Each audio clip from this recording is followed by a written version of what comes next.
Good morning. We apologize for the delayed start. Minister and the panel were stuck in the portfolio committee doing a brief. And by now, I'm sure we all know what the stats are looking like because social media has been buzzing. We were trending #1. I will introduce the panel before you, and then I will then hand over to the Minister of Police to give us his opening remarks. And we'll then move to a Q&A session. And after that, it will bring us to the end of our business for today. The panel before you is the Minister of Police, General Cele. Minister Bheki Cele, sorry. Next to him, we have the National Commissioner, General Sithole, the Head of the Hawks, General Livia, the Civilian Secretariat Head, Mr. Rafia, and we have MEC Kaunda, MEC for Community Safety and Liaison KZN, and General Sikukune, Head of Crime SAPS. Minister, over to you. Thanks very much. I would like to emphasize that apologies. One thing I hate to start by an apology. We were detained by the portfolio committee, but I've requested that next time we do things better, rather than breaking our programs. Can you see quite several of us here? Yeah. Program Director, MEC is here, Chairperson of the Portfolio Committee who is not here yet. Members of Portfolio Committee if they're here, National Commissioner, SAPS Top Management, and members of the media. Ladies and gentlemen, we are meeting here today on a morning that is not very good, where we are the carriers of bad news and the depressing stories that should not be heard. But the fact remains that somebody must tell those stories and the news, those bad news. All the South African Police Service, we declare upfront that somewhere, somehow, we drop the ball. Maybe for now, it's not important to focus on who dropped the ball. However, what is of utmost importance is how do we collectively pick up the ball, change the game plan, and reposition the police to be winning team.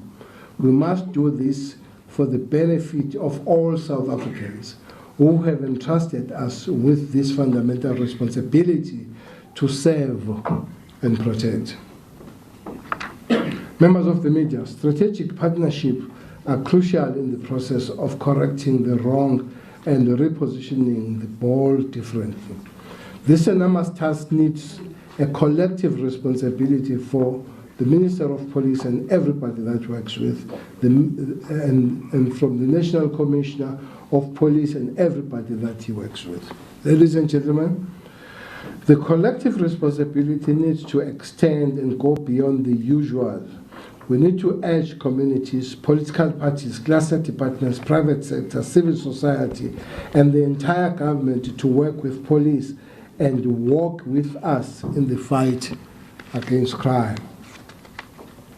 Honored guests, I believe that without any form of hesitation, the Minister of Police and the South African Police Service should put their heads on the block, in that this situation must be arrested with swiftness it deserves, and it must be reversed with a lightning speed.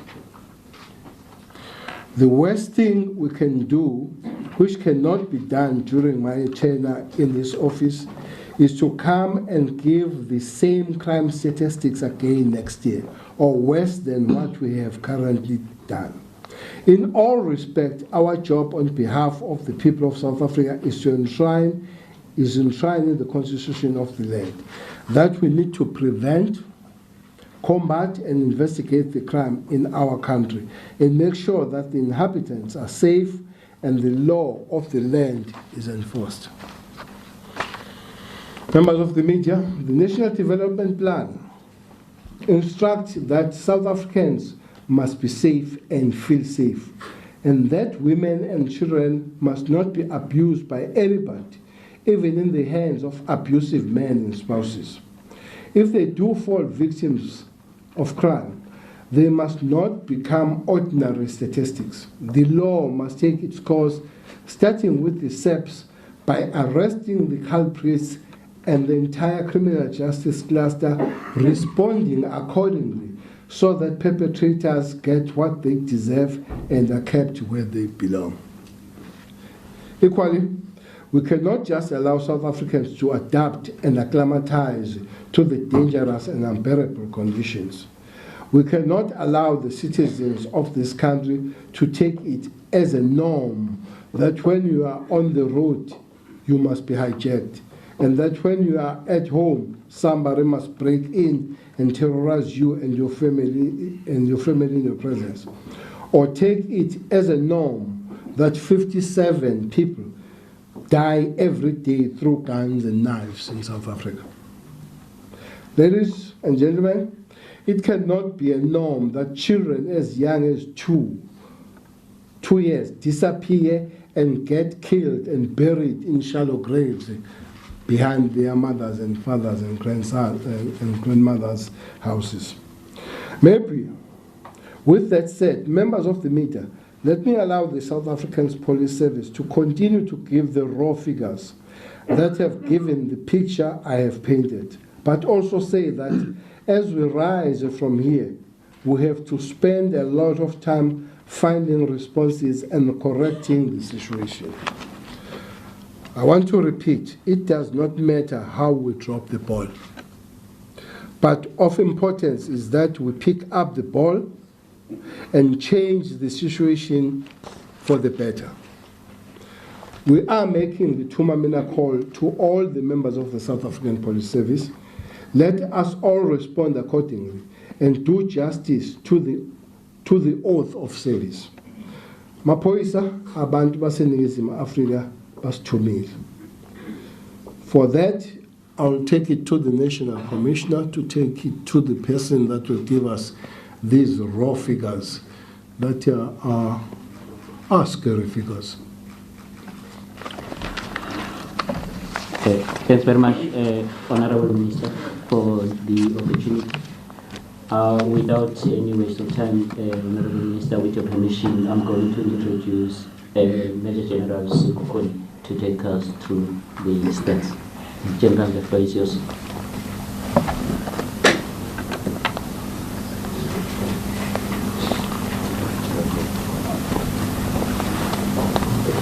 Thank you, Minister. Thank you, National Commission and DNCs, members of the media.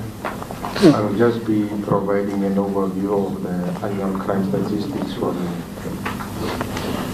Sorry, Mr. Just move please. Why don't come to sit here by me? Leave them, yes, you can come sit here. No, the connected, it's laptop is connected. All right.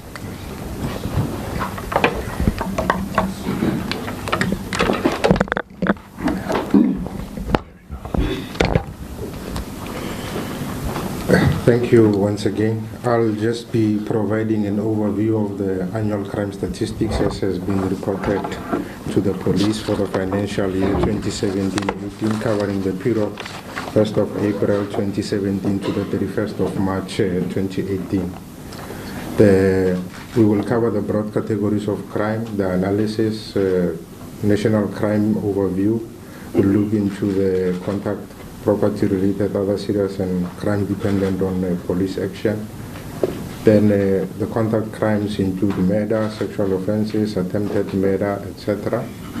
Then I would just like to go into the broad categories that we have reported in the current financial year. Over the financial year, we have reported 2,096,781 serious counts of crime.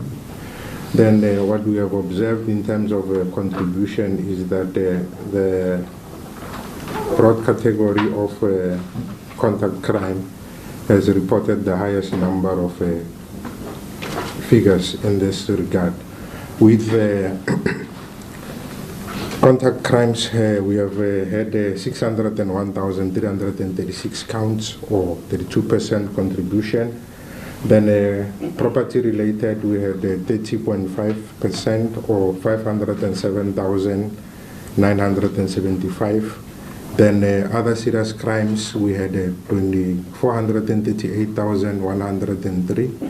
And then we also had contact-related crimes with 115,361. Then in the next slide, we look at the 10-year trend for the crimes that we've been reporting on, starting in the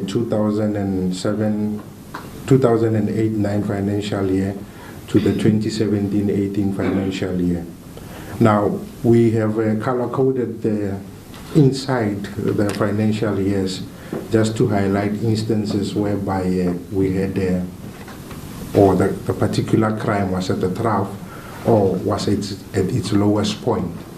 For instance, if you look at murder, we had the lowest point that had been reported for that crime within the 10-year trend in the financial year 2011-12, where we had 15,554.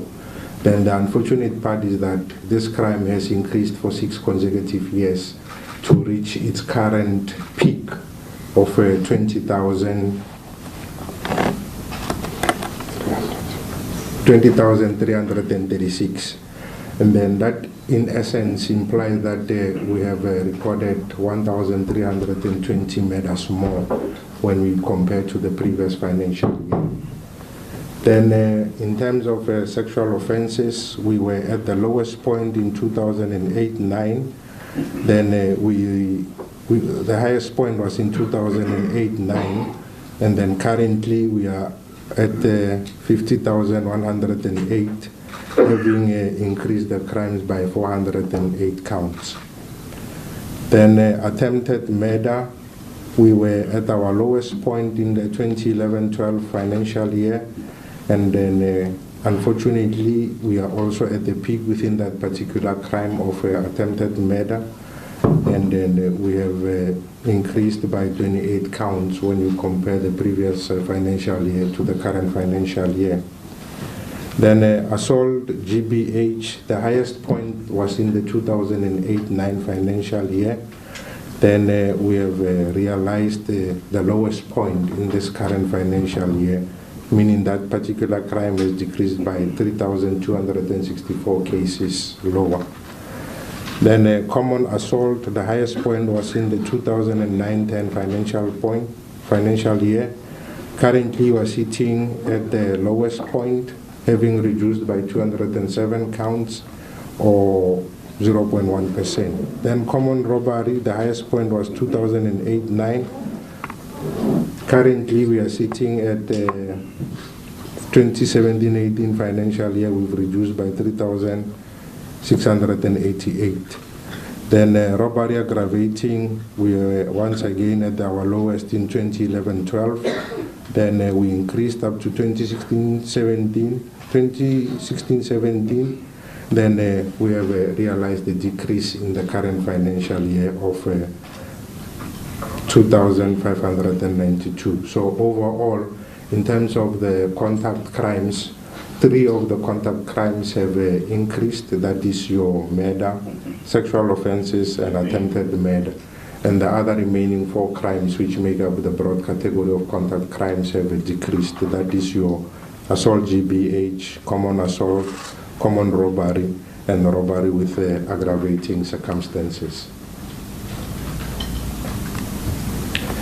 Then when we look at the category of what constituted the decreases that we have observed in the 2011-12 financial year, specifically with relating to the robbery with aggravating circumstances, both carjacking and robbery at non-residential premises were at their lowest within that particular financial year, and then they have both reached their peak in the 2016-17 financial year. However, in the current financial year, we have recorded decreases in both the crime, that is carjacking, and robbery at residential premises.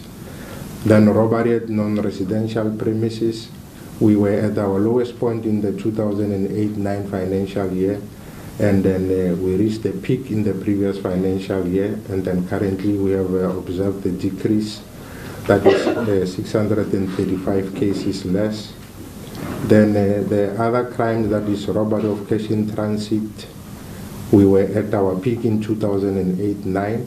Then we reached the lowest point in the 2014-15 financial year, and then for the 3 consecutive years, we have observed increases within that particular crime. Then the broad category of contact crimes, which constitute of the 2 crimes, that is your arson and then the malicious damage to property, we have achieved the lowest point for both the 2 crimes in the current financial year, both reducing by 452 and 4,901 respectively. Property-related crimes, which include burglary at non-residential, was also at its lowest in 2010-11. It reached its highest peak in the previous financial year, and then currently we managed to reduce it by 4,422 cases.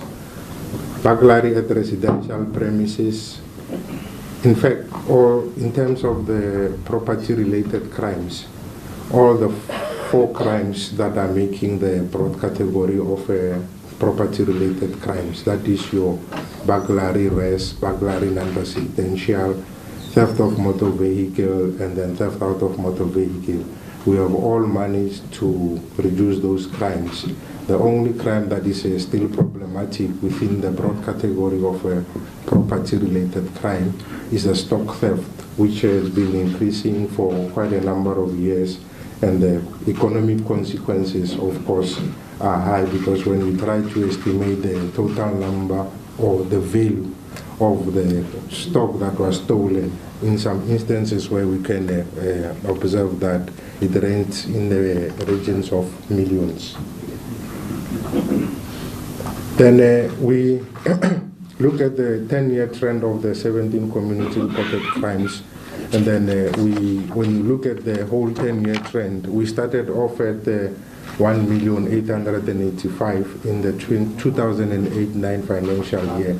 And currently in the 2017-18 financial year,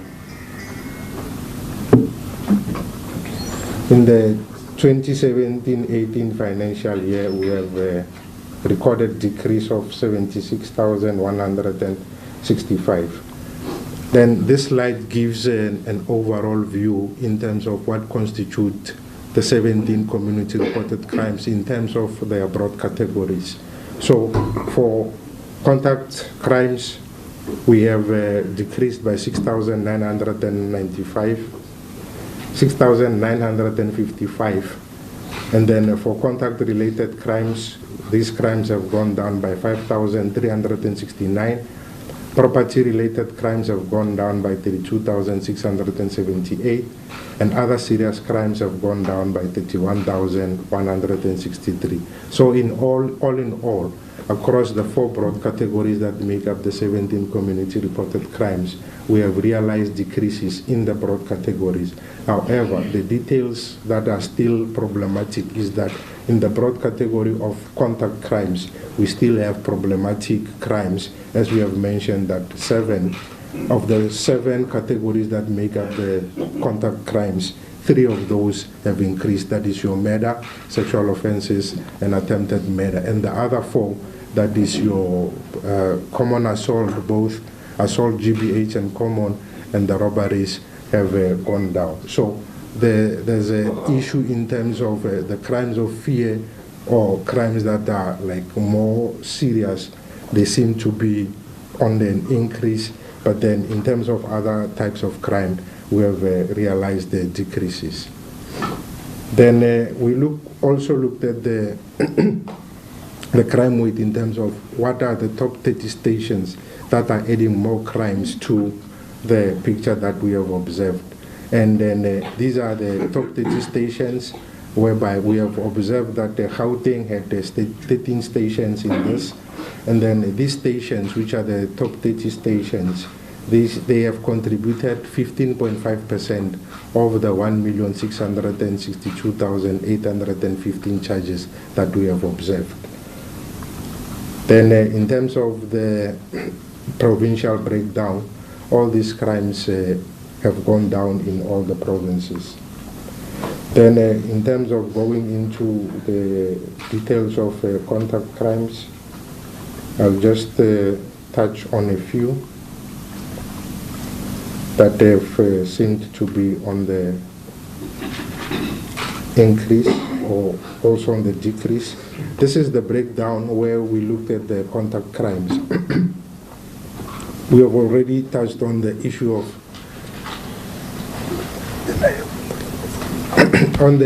murder, which we have observed an increase of 1,320. Attempted murder also increased. Robbery with aggravating decreased. Common robbery decreased. Rape unfortunately increased. Sexual assault increased. Assault GBH increased, and common assault also increased. Then this is the 10-year trend of the murder, and we have already talked to the 1,320 counts of murder that have increased. Then in terms of the top 30 stations, most of the stations that we have observed contributing to the high figures of murder are stations in the Western Cape, and amongst those, it's the stations that are in and around the Nyanga cluster, whereby Nyanga itself as a station was in the top 30, Philippi East, Guguletu, and then the Bishop Levis. And then the other thing that one needs to take into consideration is within this particular cluster, if one goes to those areas, you realize there are many social issues that needs to be taken into consideration, including the environmental design in terms of the houses are closely packed, the high levels of unemployment, high youth unemployment, issues of feeding.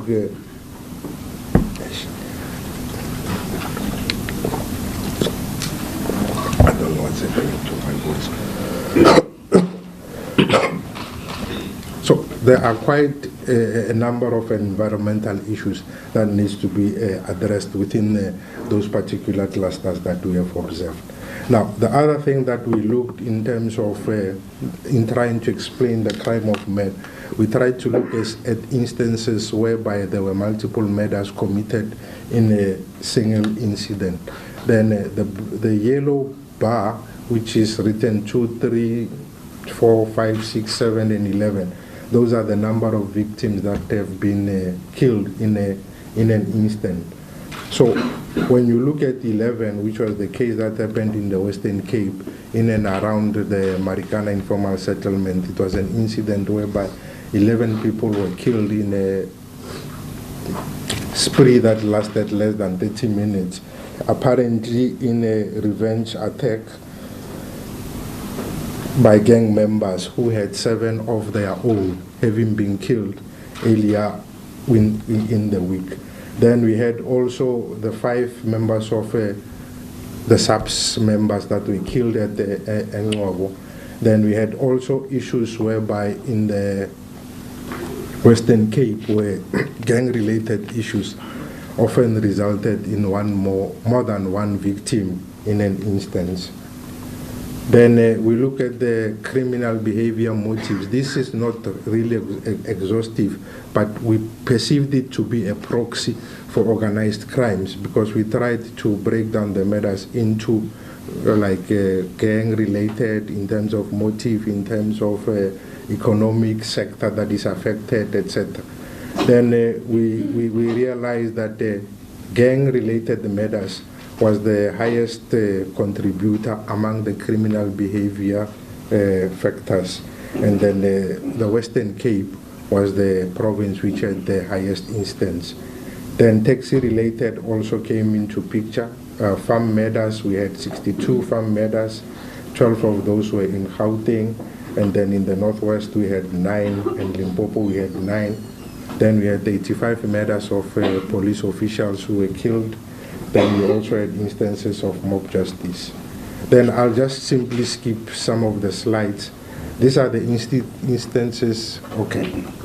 Then I'll finish with farm murders. We had 62 farm murders, and of which house robberies, attempted murders, and rape were also committed during the commission of those other crimes. I think in the interest of time, I would rather stop here because we've given the overview in terms of what led to the highest increases that we have observed in the murder figures. Minister, National Commissioner, if you allow me, can I stop here? I did not see your provinces.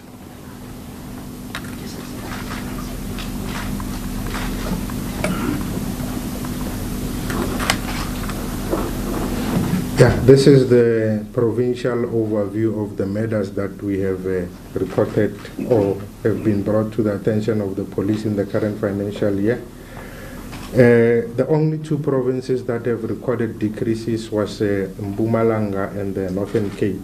Mpumalanga recorded a decrease of 32, and then the Northern Cape a reduction of 4. Then we had the other 7 provinces increasing, and KZN was the province which had the highest number of murders. For the current financial year, we had 4,382. Gauteng, we had 4,233. Eastern Cape, we had 3,815. And the Western Cape, we had 3,729. Thanks. Okay, Commissioner. We are ready for questions. Thank you very much, Minister, National Commissioner, and General Sekutune. Members of the media, now we move into our Q&A session. We'll take 2 rounds of questions, both here in Cape Town and Pretoria. I'm going to ask the journalist, please can you just introduce yourself and the media house representing. Any takers? I'll start here in the front. 1, 2, 3, will be 4, and 5. We'll run in that order. My first 2 questions are to the Minister, Wendell from Reuters. Minister, how do you sort of break the back of crime but not cross the line of sort of human rights violations? How do you get that balance right going forward? And the second question is, do you think that the notion of sort of impunity or political impunity or impunity of the ruling elite or whatever the case may be is somehow filtering down and creating a greater sense of lawlessness? I mean, the fact that there isn't big big prosecutions. The third question relates to the Commissioner, please. Commissioner, it relates to the increase in the sexual offences over the past few years. At the moment, I mean, and it's been a long-standing story, and it has been acknowledged by SAPS, that there's a severe shortage of DNA collection kits. I understand that there is a tender at the moment that could be possibly finalized at the end of the month. But how is that shortages? And here, if you look at something called the buccal swab, which is for an offender, a DNA rape kit, after 5 days, that window of opportunity is gone. So how does that shortage of a very fundamental aspect of the police's work the consequences of that on the greater criminal justice system? If you can't profile an offender, even if you catch somebody, there's just no way, he's gone, he's lost to the system. How serious are you guys looking at your tender procurement processes so that we can eradicate the shortages? And related to that, if it is, there's only 2 DNA analysis centers in the whole of the country. How do we overcome this? Are we looking at new investment there? Thank you. Hi, Minister. Chantal Presence from the African News Agency. Just looking at the jump in the murder rate, what is it behind it? Is it gang activity? And then why is it so difficult to arrest the number of murders, given that you have done it in I think you said 2011-12? And then also, when you say you're putting your head on a block, are you promising South Africans a lower murder rate next year? Aaron Heyman, Sunday Times.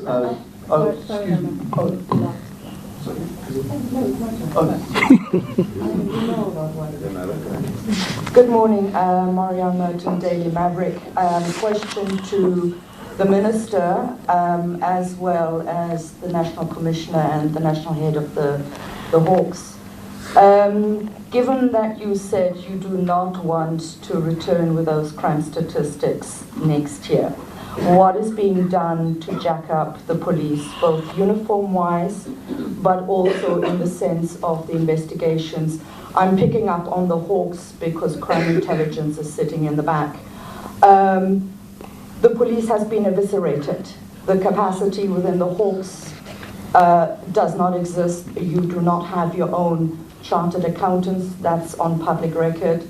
For example, the police, the SAPS, in terms of the uniformed branches, visible policing, etc., have come to this parliament and have publicly acknowledged, we actually don't have any policing guidelines to police in townships because our police vehicles can't get through the shacks. Those are some of the basics, the 101 of policing. What plans do you have to bring about a change? Thank you. Minister, I'm Abra Barbie of the SABC. First of all, regarding rape and various sexual offences cases, we still on a daily basis hear about women who try to go and report and are not treated properly by SAPS at the stations, and that's possibly, or that is probably why women aren't reporting more. What are you doing going forward about the situation? Secondly, Minister, in your own words, do you feel that South Africa has reached a state of lawlessness?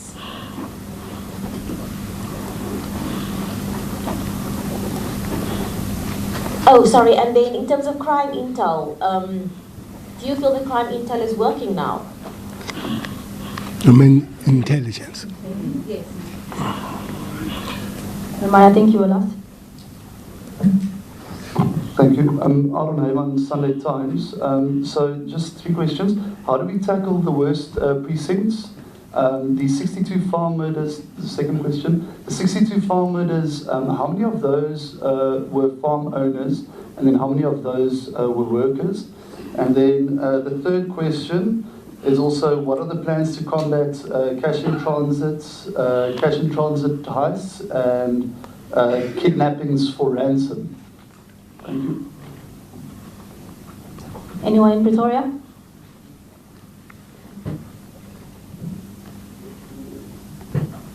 No, we have one question for now this time. Okay, you can pose the question. Hi, it's Annelies Kempen from Savannah Safety and Security magazine.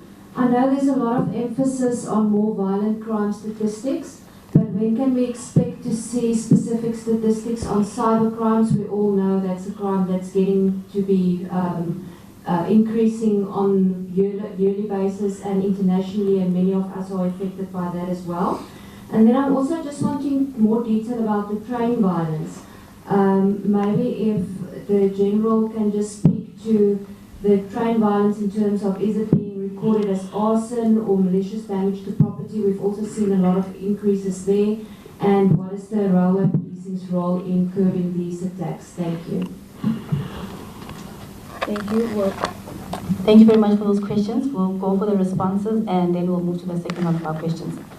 Minister, over to you then. I thought you would ask the question, what did you do to reduce the cash heist? I thought that's a question you would ask. Rather than what will we do? Because surely whoever is South African has seen the shift on the cash heist issues. Maybe I'll come back to that question. Break the back of the crime without crossing the line. Okay.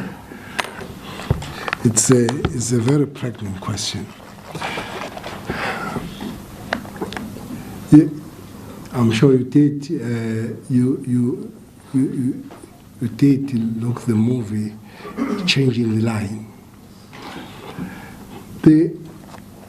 What is given in South Africa by the Constitution to this body called the South African Police is the safety of South Africans. That's why we have jobs. Our jobs is to make sure that you guys and everybody else in South Africa is safe. That is the bottom line. And then we are armed with other laws. that will help us to do that. There are several laws, but also we're armed with a cluster, with a chain, rather than the police per se. It would be your justice system, your prosecution, your correctional services, and others. I think that has picked up working of the cluster. I think it has picked up. I'll tell you something that I won't repeat here in public. To say, for some reason, the government security cluster has not met for the last 2 years. Maybe is a part of dropping the ball. Is a part of dropping the ball. And now it's meeting very regular. We have corrected that. Because if we don't work in chain, here in Western Cape with Operation Thunder, in the prescribed time we arrested 1,160 people. And the courts were asking, what do we do with these people? So we need to work all that together going forward. South African police are trained within the human rights culture, but there are laws that enable them to do their job without breaking the culture that you talk about. The shout is always, when I said Amapoisa, they must be tough in terms of using their firearms and all that. That is not outside the law. That is within the law. Your Criminal Procedure Act that allows that when the police are under attack or innocent South African, you must use a deadly force. Well, I've never measured the word deadly, what it means, but I can imagine through the dictionary what it means. So, having said that, we'll honor those laws, but we'll maximize our work to say South Africans are really safe without breaking the... So, to such an extent that you know that there are structures that are put by this present dispensation, that if you break the law, you are followed, your IP and others. So, that is to guard that nobody breaks the law. But working within the human rights does not mean that South Africans should not be safe, because we are more guarding working within the human rights. Respect human rights, but let's respect the safety of South Africans more than any other thing. Impunity among the criminals, well, I didn't get you exactly whether you mean political impunity or general criminality. But it has been raised, especially in KZN, that people were killing people with impunity. No more. Absolutely no more. There was a task team that was put, I think, 18 months by my predecessor, or Honorable Minister Razmataz. And that team worked almost 18 months and arrested 4 people. 25th July, the IMC, under my chairmanship, Minister Defense, Minister State Security, Minister Justice, we have put a team from the 15th of July. We have arrested 27 people. 27 for the murders of KZN, including the latest one of Mkono. We have arrested 7 people there, including a councillor of the ANC. So, if anybody thought that was creating an empire of impunity in that province, think again. We are here and we make sure that we dismantle that. Somebody somewhere is beginning to think if it is right or wrong to kill people in that province. There was a time when the politicians, especially your mayors, your managers, were dying almost every week, and it was becoming so normal that somebody else has been killed. It has stopped a little bit, but the reversal, the pushback has really started. And 27 arrested people, 2 of them sentenced already, and we'll be making other major announcements going forward on this one. So whoever thought that has created the empire of impunity, that is definitely reversed. Jump off the medals. I said to my opening, I don't want to ask who dropped the ball. But I don't want to ask who dropped the ball. And I'm not going to ask that question. I'm not going to answer that question. The question I'm going to answer is that we must pick up the ball. For me, that is most important. There are a few things. The trend in South Africa all the time, starting the days of the, not the days of our lives, but the days of the non-states in South Africa. The trend has been going down. So, for instance, it would be 32, 31, 30, 29, 1,000 going down. Until 2009, 2010, we broke the trend by moving straight from 18 to 16. There was no 17. Straight. And then from there, we created a really good speed going down until 11, 12, where we reached to 15. And then we took off like a jet. And we broke the complete trend of going down. Until now, we're still taking off for the last 6 years. So that's a question we'll have to answer. As we rise from here, really, that's a question you guys you should ask next year, because we have to find the answer of that question. There are a few things. Maybe it's fair to say somebody did raise, I think it's Maverick, who raised the ratio of police and all that. 2010 in South Africa were 200,000 police. This time we have 191,000. We're 10,000 police down. So at the time the population was almost 54. Now confirmed is 57.3. Now we have lost the United Nations norm of policing that says normal policing, one police is to 220 members of community. In South Africa, the average is 1 is to 383 as we speak, which means it's doubled. South African police are looking after doubled figure of people. So that must be corrected. Maybe he will tell us the story because that will be on the side of operation. But from the policy side, we have agreed that that cannot be allowed to happen, to continue.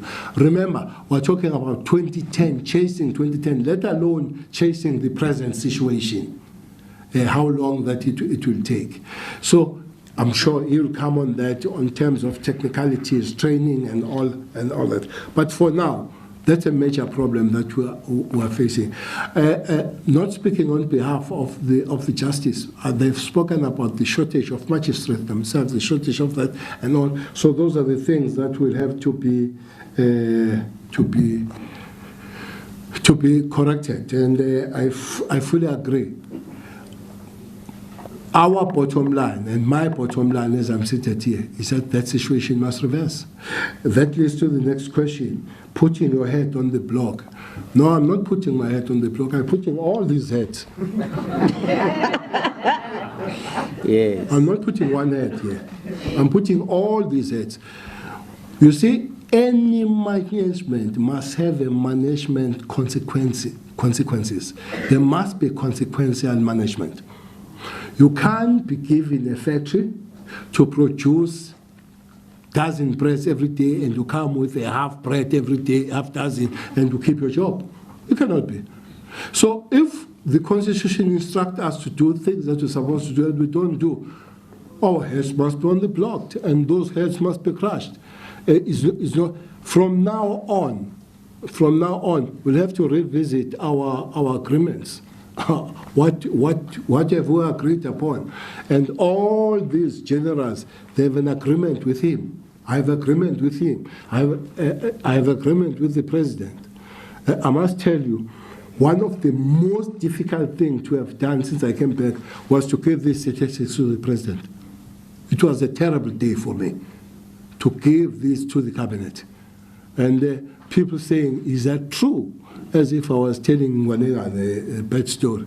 Yet the issue is true. So, on behalf of the government of South Africa, I'm putting the South African police heads on the blocks.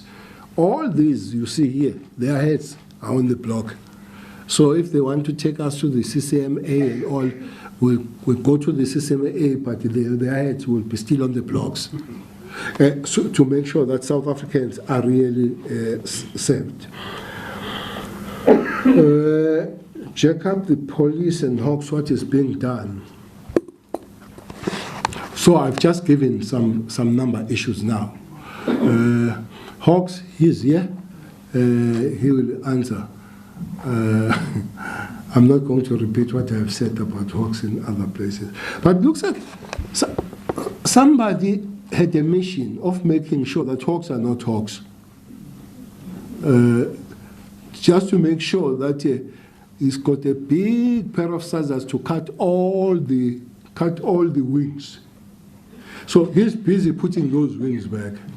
And we will not, together, hesitate to do that. That's why, if anything is mentioned and we need to act, we'll act. It doesn't matter. Maybe it does help us to indicate that we started to act here at the Major General level. To say, if really it did happen, why should you be here? So, it's both the quantity and quality, but we'll have to work on the quality too of the organization that we are heading, but is here. Cars not driving in the middle of the houses and all that. I don't know why to ask that question from me. No, even from the police. That question is called environmental design. You go to your human settlement and they must answer that question. You go to the education, where are their schools? You go to the hospitals, where are their hospitals? For instance, I went to Northwest, I can't remember the name of the township, where people every morning are raped between the school and home. So really, why the school is put in a way that enables criminals to pounce on the kids going to school. But until police themselves went to municipality to cut the trees, where's municipality to cut the trees? So you come to this Western Cape. This Western Cape is giving us a headache. But the biggest headache of Western Cape is inaccessibility. If you go to Makassar, 2 Fridays ago, we spotted criminals. There were 3. They opted to abandon the car, and they ran on fish because their car can't get in Makassar. And our car can't get in Makassar. But as we chase them, because they know the territory, our police are in more danger. So until those things are fixed, you see, I've been moving really around the Western Cape of late. There is just lifeless kind of structures existing there. And you hear nobody talking about. Everybody talks about increasing the police. I'm sure they want one police after one shack, police in the shack. But you need just to fix that thing. I've been moving there. I went to Browns when there was a matter at night, and police refused me to get out of the car and go in the house because it was pure dark, if there is something like that. Well, I said to them, the police, but people live here, so why I can't go? But without those, our police that was killed at Khayelitsha was killed under the 360 degrees camera, which would have given us a beautiful picture of who and what happened. But the camera is not working for 8 years. And nobody speaks about those cameras that are not working. They speak about where the police. So these are the things that, by the way, policing is a question of working together, all of us, not just the police. I was very glad that Madame Cele went to visit our bases 4 days ago, and she was singing them Hallelujah. And she stopped calling the army, because it's not the question of army. In Western Cape, it's a question of environmental design. Fix those things. Fix the housing, fix the roads, fix the lighting, fix... where have you seen the communities that they queue for toilet? They wake up at 4, because there's long queue of toilets. They wake up at 4. Some of them, they get arrested as they're waiting to get in the toilet at 4 a.m. So build those toilets and stop calling the army here. We don't need the army to make toilets. People need toilets, not army. And having said that, I must put this. I've moved in Cape Town more than any other communities, I've never had people calling army except political calling. For me, that is a political calling, and I'm not going to be responding to that. I'll respond. I went to HSEC. I even know the names and the people now. I went to HSEC, and people in HSEC with our own police say, thank you for allowing our kids to play outside after 6, which is something that normal kids anywhere they should be doing. So those are the things that we should be working together. So the question of environmental design, please ask human, DSD, all those people, the designers, mostly municipalities to work on this design. Women and not treated properly.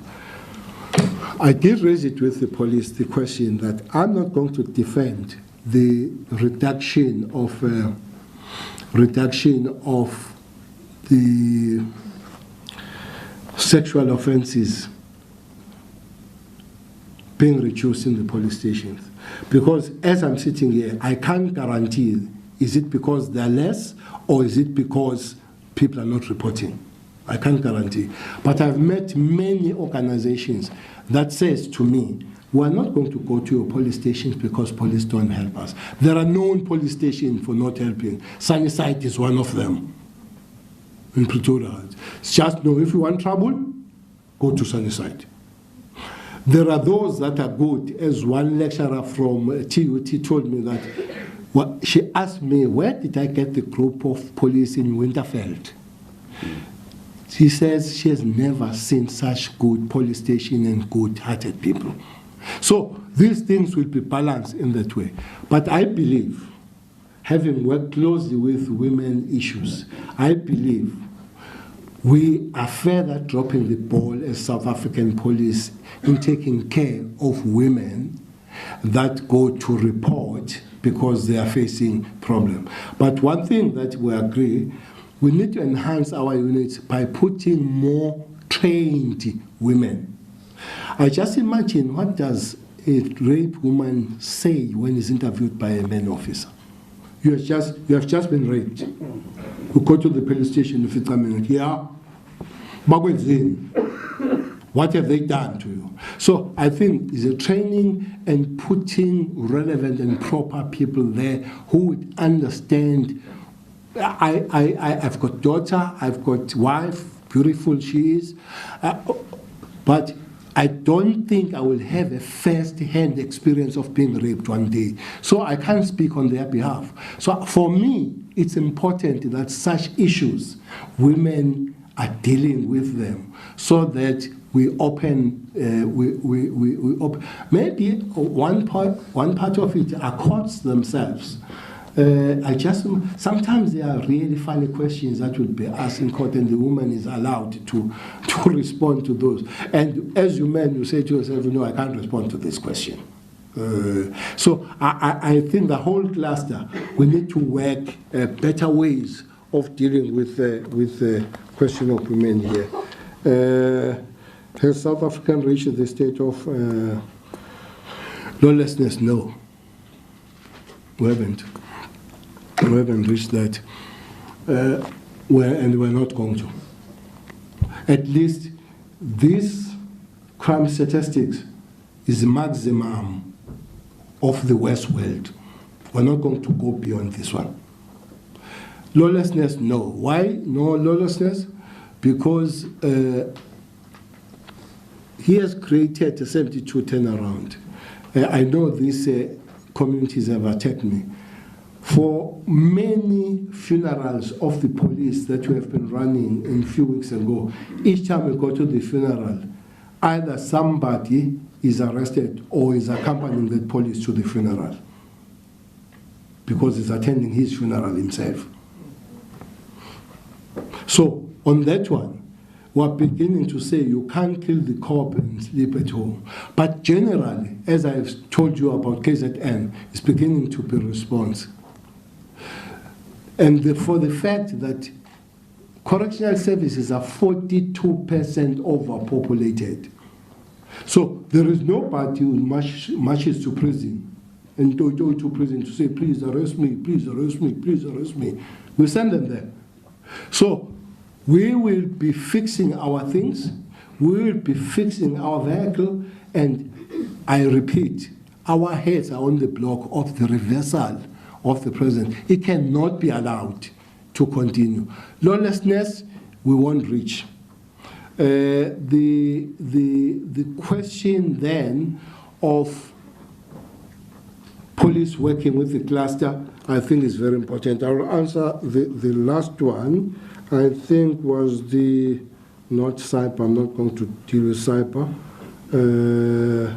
Cash ice, I have answered cash ice. Cash ice, I have answered it. CI. I thought you have stopped asking me that question because you can see that CI is working. CI is really working. Is one thing that has helped us to reduce cash heist. It's one thing that has increased the arrest of the factories, your Manrox factory. I'm sure you saw the one that were arrested in Poshepsin. I think it's the biggest. They estimate it to be 380 million operation. So that's crime intelligence. This crime intelligence has given us the information where we have arrested top 20 of these guys. There is a famous one there. I like that guy. His name is Vugile Wellington B.B. Ngedane. The guy is linked to 23 cash heists. He's appearing, when is he appearing again? He's appearing this month. At Secunda. That's correct. Yeah, you can come and see him. He's very much not assuming somebody. What makes me angry is that by the time he committed these 23, was on bail. So these are the things that we are working on. He was already on bail as he was committing. But it's not only him. There are other top guys like Spikiri, like Sepo, like Mtimunye. So we're having more than 50 of these guys from the 4th of June this year. Up to this point, we have more than 50 top guys that are inside there. So we have really dealt with them. It continues. We're not relaxing on our laurels, but South Africans, there was a time when there was 3 to 4 cash heists every day.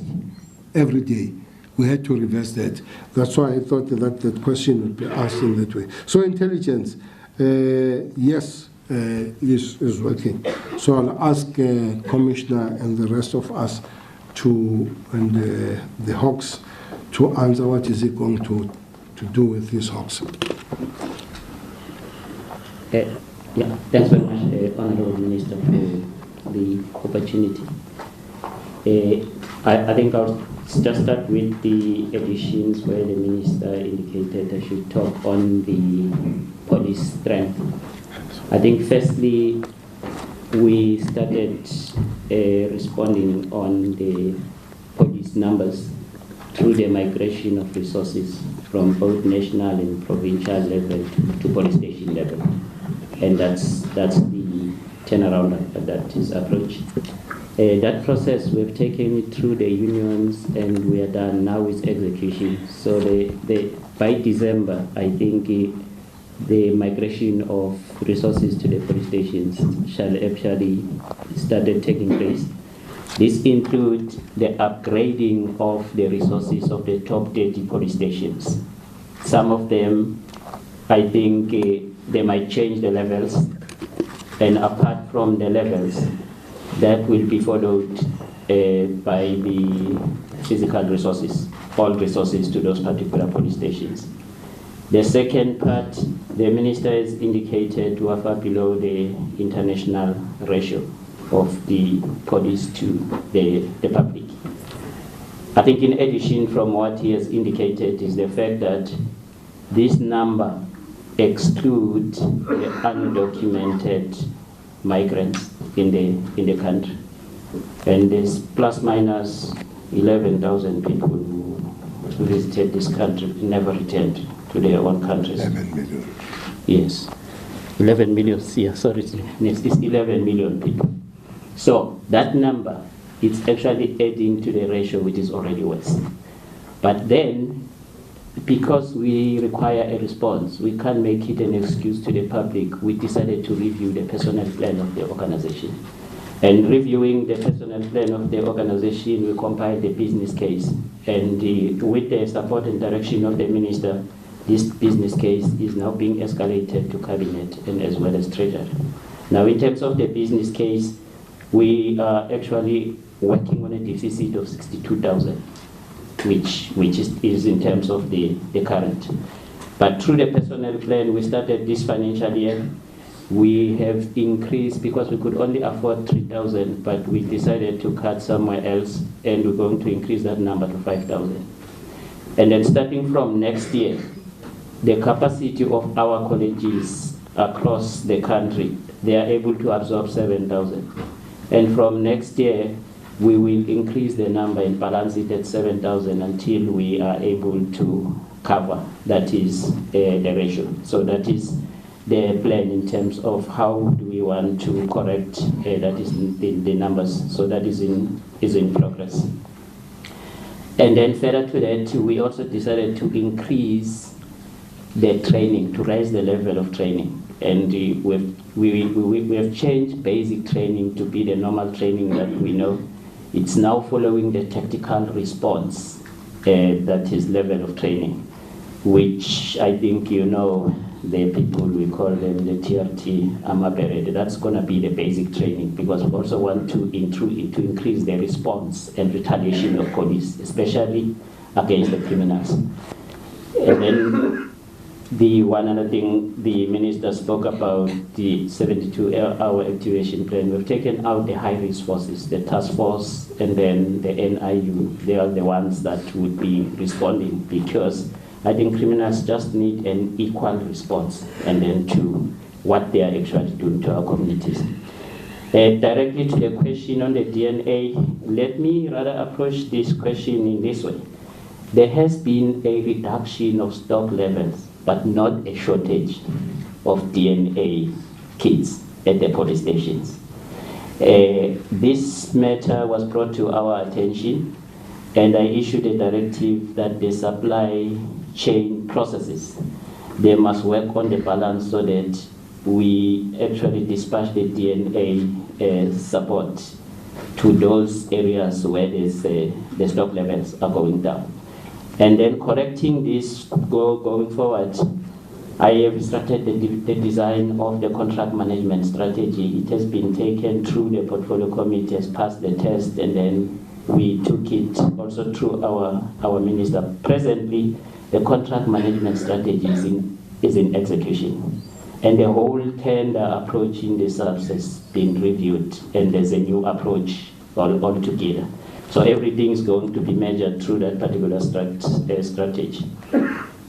Then on the question of what's being done to jack up, especially the uniform part, the minister has given a basic to this particular question, but I can just be explicit to say, I think firstly the minister has called for convening of the National Crime Summit, which I think is going to be taking place somewhere on the 13th and 14th of this month.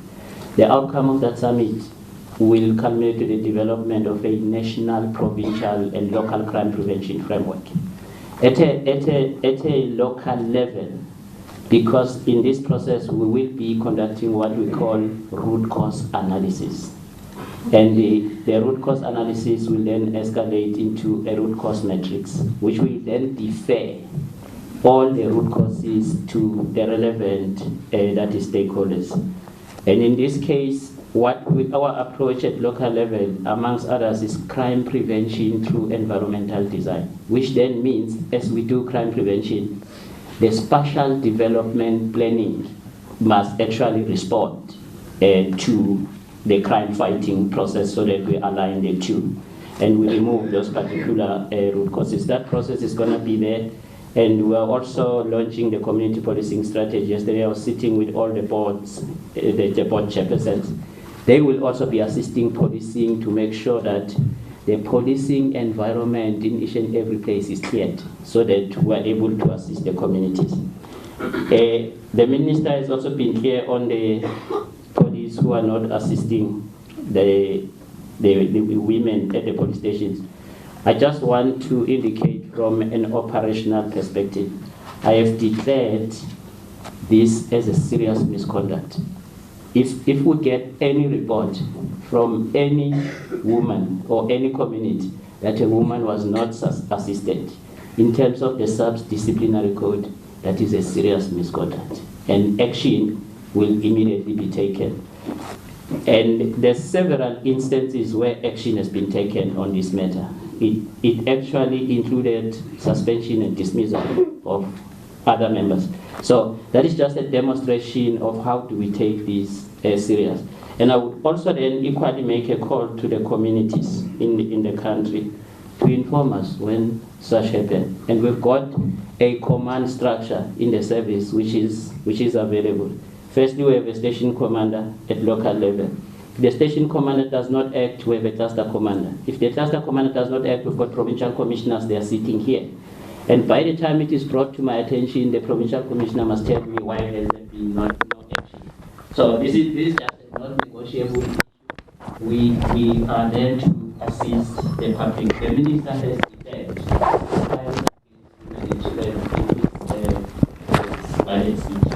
and therefore it's policy to deal with it. The tackling of the West areas, we declare them in terms of the stabilization hotspots, we do hotspot analysis, we come up with stabilization interventions. The moment we stabilize the crime in those particular areas, then we go into the normalization that is processed. And there's several interventions within the normalization, but as we get to the normalization, we go on the massive community mobilization. And at the present moment, that is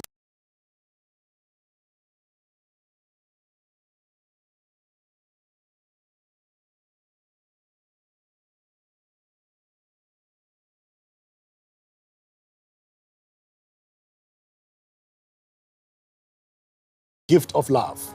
I chose the clientele funeral plan because it's affordable and suits my budget. I chose clientele because they are an original. They've been around for a long time and I know within my family are in good hands. I'm a farmer